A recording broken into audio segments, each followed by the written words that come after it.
This is one of the most compelling band stories of the 80s. Today, it's the rise and the fall of one of the most controversial bands of the 80s, a band that many here in the US think of as a one-hit wonder. But that couldn't be further from the truth. These guys killed it around the world. They even notched 3 #1 hits in the UK in just 1 year. And it was the first of those hits that stirred up a firestorm of controversy. DJs listened to the lyrics and they soon realized this track was far from family friendly. And the song's music video, that wasn't exactly rated PG either. Soon it was banned on the airwaves and on TV, but it still skyrocketed up the charts anyway. Here in the US, we missed all that. But you know what we didn't miss? The merch. Americans everywhere wore this group's swag more than any other band. Get the story of this blacklisted 80s band, their rise to the top, and their sudden disappearance. The whole thing coming up next on Professor of Rock. Hey music junkies, Professor of Rock, always here to celebrate the greatest artists and the greatest songs of all time. You know, if you've ever felt the St. Elmo's fire burning in you, you're going to dig this channel of deep musical nostalgia. If you're an 80s kid, you get that one. Make sure to subscribe below right now. Click the big red button, click the bell. I know you'll find something that you'll dig on this channel. Check out our Patreon below. That helps us to keep it a daily channel, and check out our merch. So guess what? It's time for another edition of our series, Bottled Lightening. This is where we celebrate a song or an album that was king for a day, or many days. Of course, here we honor artists and bands that rocketed up the charts, but for reasons unknown, well, we try to find out, they weren't able to sustain that success.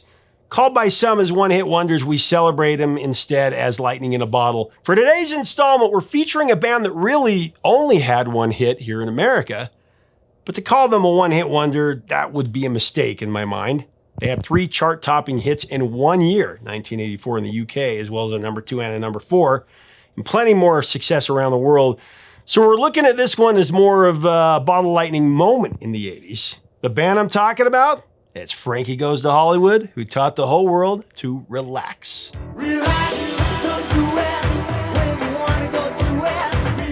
Formed in Liverpool, England in the early 80s, Frankie Goes to Hollywood consisted of vocalist and former Big in Japan bassist Holly Johnson, and vocalist Paul Rutherford, guitarist Brian Nash, bassist Mark O'Toole, and drummer Peter Ped Gill. There are 2 stories that surround the origin of the band's name.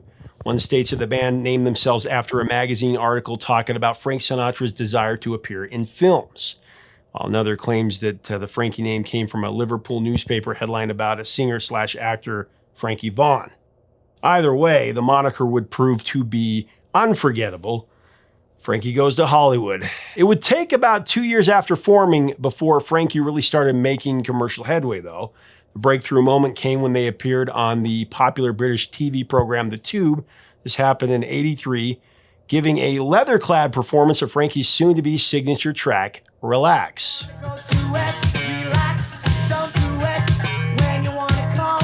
The performance caught the attention of former Buggles video star and yes man, Trevor Horn, who has been affectionately called the man who invented the 80s, though I think the Cars might argue with that.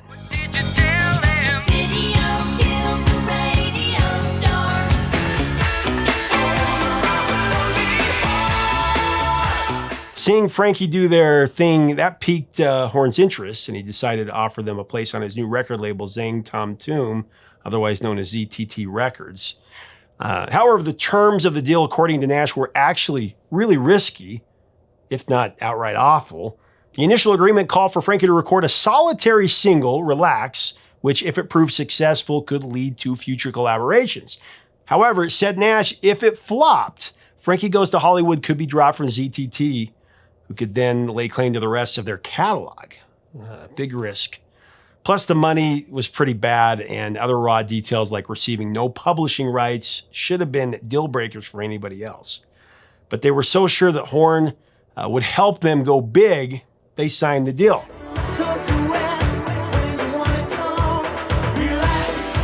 Written by the trio of Johnson, O'Toole, and Gill, Relax would stir up controversy thanks to its sexually suggestive lyrics, a very risque stage show, and an S&M-themed music video. But that didn't bother Trevor Horn any. The initial recording sessions for Relax took place at the Manor, a residential recording studio north of Oxford. This, according to Nasher, was the first of multiple versions of the song recorded by Trevor Horn. Trevor had something of an obsessive and controlling style in the studio, and while he thought that Relax had a lot of potential, he also thought that it kind of sounded like a jingle. He wanted to change it up. So he set out to fix it. Johnson and crew, awed by his larger-than-life reputation, went along with whatever Trevor Horn said. Initially, the group was allowed to play on the track, but soon after, Horn scrapped their version, and he commissioned Ian Dury's band, the Blockheads, for a fresh take on the song.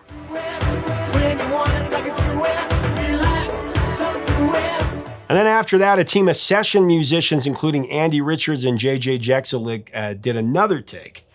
By the final recording, Trevor Horn had turned Relax into an irresistible dance track. And Holly Johnson was the only member that performed on the song. As Horn explained, and I quote, "There was no actual playing by the band, but the whole feeling came from them." The new and improved version of Relax that was released in October of 1983, it entered the UK charts at number 77 on November 12, 1983. Relax made a good initial run, but by mid-December, it was running out of steam. Cue a second 2 performance. Then an appearance on Top of the Pops on January 5th, 1984.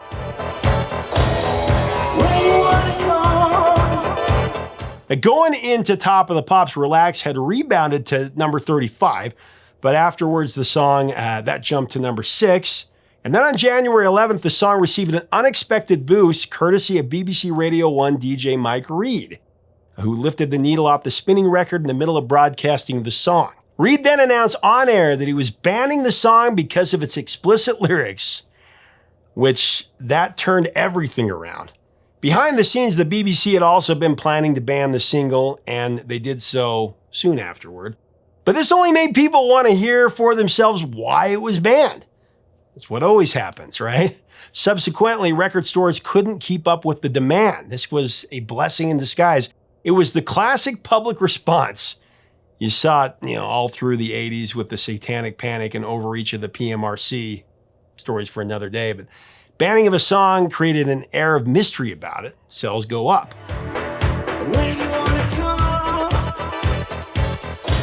Some UK radio stations put Relax in heavy rotation, bragging that they were playing the song that the BBC had banned. Not surprisingly, by January 21st, Relax had climbed to number 2 on the UK charts, and it claimed number 1 a week later. For 5 weeks. Frankie was the top dog. He fended off Cyndi Lauper's Girls Just Want to Have Fun and also Queen's Radio Gaga. This was big. Oh, girls just wanna have fun. All we hear is Radio Gaga. Relax remained on the chart through October, selling close to 2 million copies along the way. Finally, the BBC caved and they lifted the ban, I think it was December of 84. Just in time for Frankie to perform Relax on the Christmas installment of Top of the Pops. Don't do it. Relax. As you can imagine, the performance of the newly liberated track sent the song back up the charts for yet another run. Actually had like 4 or 5 runs in future years. Here in America, Relax was much less controversial. Released in the US in the spring of 84, it peaked at number 67 on the Hot 100. But it fared better in early 85 when it was re-released and it climbed to the top 10, number 10. It also went to number 20 in the US Dance Club chart. But that was just the tip of the iceberg for this band. Relax dominated around the world, reaching the top 10 everywhere. But even more impressive, Relax went to number 1 in at least 10 different countries. Besides the UK, there was Germany, Finland, Spain, Italy, Israel, Greece, France, Switzerland, and Thailand. Now, as we further break down this hit, I do want to thank our sponsor, Zenni Eyewear, the glasses that I always wear on this program. Now, I'm excited for Zenni's new collection. You got to check it out. Their most refined frames ever. Innovative styles with stainless steel and so forth. Go check it out today by clicking on our info button right up here or below. We have a link below. Relax, don't do it. When you wanna go to it. Today, Relax currently boasts over 340 million streams and has appeared in several movies and TV shows. If you want to, have that 80s feel, you show Relax. It's been in Police Academy, Miami Vice, Rockstar, Zoolander, 1 and 2.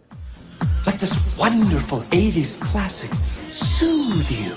The Simpsons, Gilmore Girls, The Proposal, Californication, Everybody Hates Chris, Being Erica, and Grown Ups 2. Wait a minute, hold everything.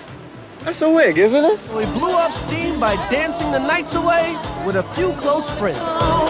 Relax has also been covered by Blondie, Nickelback, SR-71, Fatboy Slim, Hathaway, and the Dandy Warhols.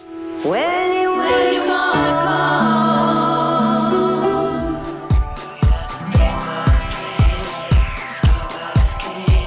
Fish also wrote a song about the 80s band / song called Frankie Says.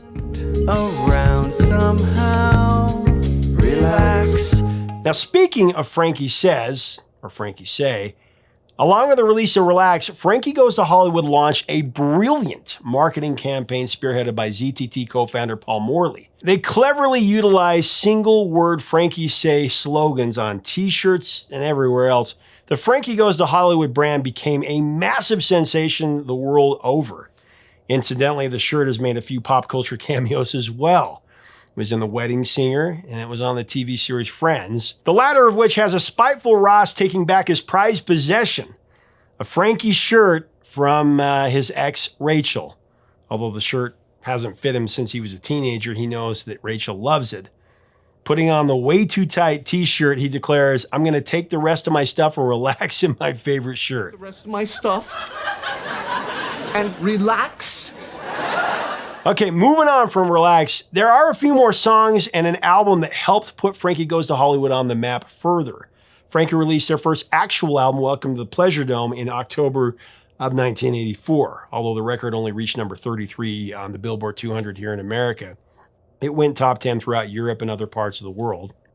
Number 10 in Finland, number 9 in Canada, number 8 in Norway, number 7 in Sweden and Australia, number 5 in Switzerland, number 4 in Germany, number 3 in Austria, number 2 in the Netherlands, and of course it went to number 1 in the UK, their home country, where it set a record of £1 million British in advance orders, and then shipping an unprecedented 700,000 albums and 400,000 cassettes in its first week in the UK alone. Now, helping those numbers along was Frankie's second single, called Two Tribes.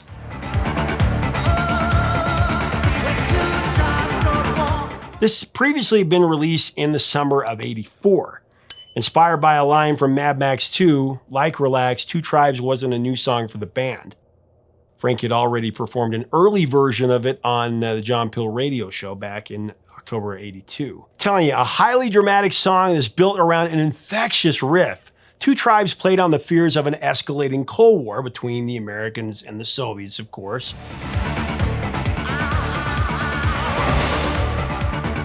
Reinforcing the song's bleak theme of potential nuclear annihilation, the track opens to the sounds of an air raid siren and a public service voiceover from actor Patrick Allen. Allen's Orwellian instructions on how to avoid fallout gave the song terrifying authenticity.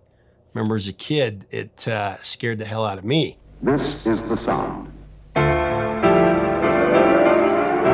Two Tribes was supplemented by a popular video, which was controversial in its own right, created by the talented duo of Godley and Cream. The promo charactered President Reagan and Soviet leader Mr. Chernenko, featuring them fighting in a no-holds-barred style wrestling match. While Relax took 10 weeks to reach number 1, Two Tribes entered the official singles chart at number 1 in week 1. It replaced Wham's Wake Me Up Before You Go in the process. This is how huge these guys were.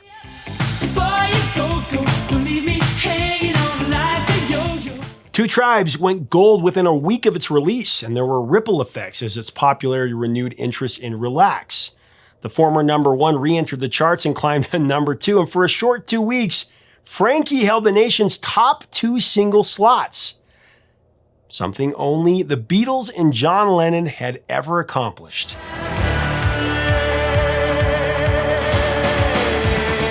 Internationally, Two Tribes scored a lot of top 10 placements and number 1 placements, hitting the top spot in Ireland, Greece, Belgium, Germany, and New Zealand. But although it did well internationally, Two Tribes, like Robbie Williams and a few others, Cliff Richard, it struggled in the US, stalled at number 43 on the Hot 100 and number 37 on the Cashbox chart. It did fare better on the dance charts and went to number 3, but by no means was it anywhere as big as Relax in America. Very strange. As far as pop culture, you can catch two tribes in Maid of Honor, Eddie the Eagle, The Circle, and Johnny English Strikes Again.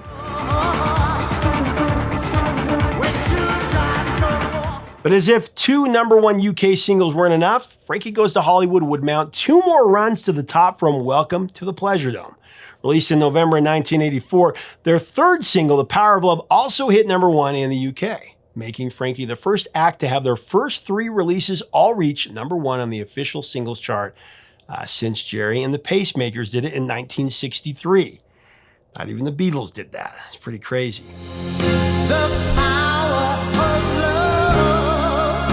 Internationally, The Power of Love, that reached #1 in Iceland and the top 5 in Ireland, Italy, Switzerland, New Zealand, Australia, and Germany. However, again, here in America, MIA. The final single released from the album was the title track, Welcome to the Pleasure Dome.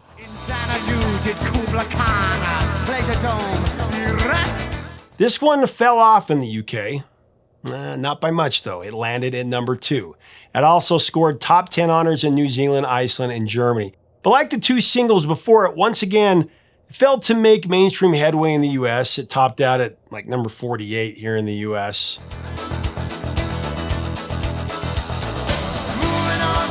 Overall, Welcome to the Pleasure Dome, the album, it was a smashing success. And for a while there, between infectious singles, the controversies, a ban, and the brilliant marketing campaign of the shirt, Frankie Goes to Hollywood, they were pop titans. Truly an incredible power-packed run and an unforgettable moment in a decade high on nostalgia.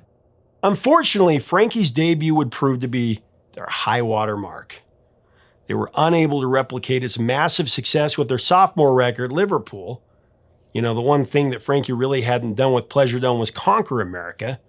I mean, they had made some promising inroads, but Relax was their only Hot 100 Top 40 hit. And it went to number 33 on the Billboard Albums chart. Far cry from what it did in the UK. The record did certify gold here, though in the US it went, sold 500,000 copies. Less than half of what it did in the UK, though. Still, to give them credit, it was a strong first step towards winning over America. And they should have been poised to go big in the US with their follow-up, Liverpool.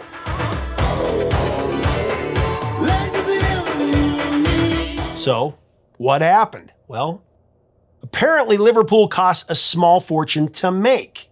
The production was drawn out and cost twice what Pleasure Dome cost. Despite the usual controversial promotion, the album once again just didn't resonate with American audiences. It was released in November of '86. Even in the UK, sold about 1/10 of what Welcome to the Pleasure Dome had done. Liverpool did peak at number 5 across the pond, and the lead single Rage Hard scored a number 4 ranking in the UK as well. But subsequent singles, they failed to replicate any success of the first album or the first single.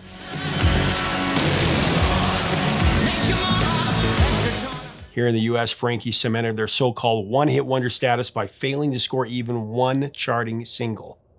Likewise, the album fell 55 spots short of its predecessor. It only went to number 88 on the album chart. All in all, it was a complete no-show here in the States, no hits, and unfortunately, this is where the party came to an end.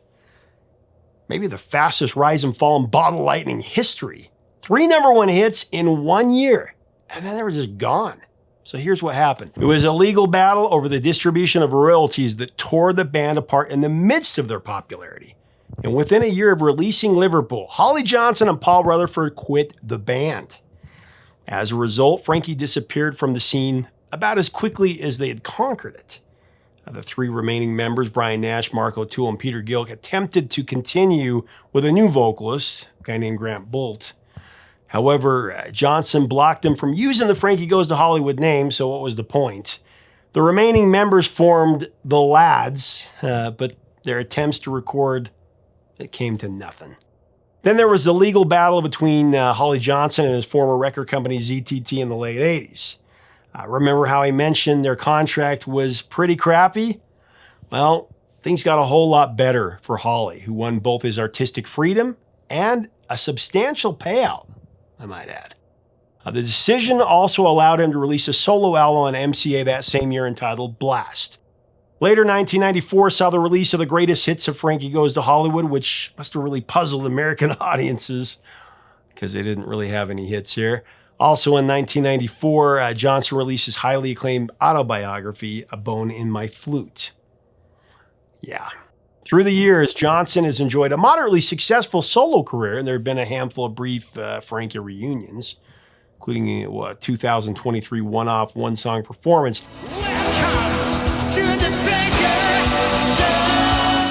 And actually, the story of Frankie Goes to Hollywood, it's slated to be turned into a film, appropriately titled Relax. Here we go again with another musical biopic. It'll be interesting just how they do it.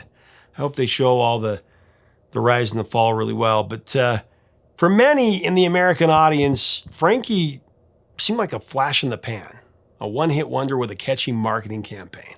But in reality, this band, they were a chart-topping 5-hit wonder flash in the pan. I mean, one who frankly achieved more success in just a couple of years than a lot of bands have done over a couple of decades. Like I said, it was a glorious rise and fall.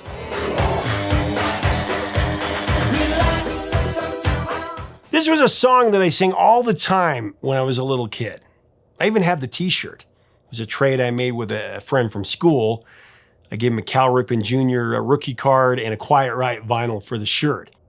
And it was all good until my grandma read something in the Reader's Digest about what Relax actually meant and how controversial it was.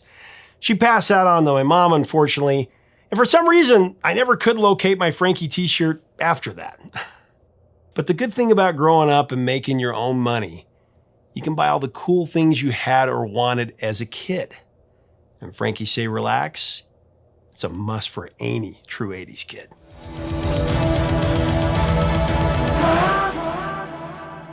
Thanks so much for watching. Leave us a comment about Frankie Goes to Hollywood. What a glorious Bottled Lightning story.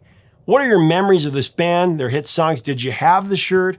What did you think about their other hits besides Relax? Let's have a great discussion below. If you like our content, we do invite you to subscribe below. We would love to have you as part of our content, part of our community. Till next time, 3 chords and the truth, my friends.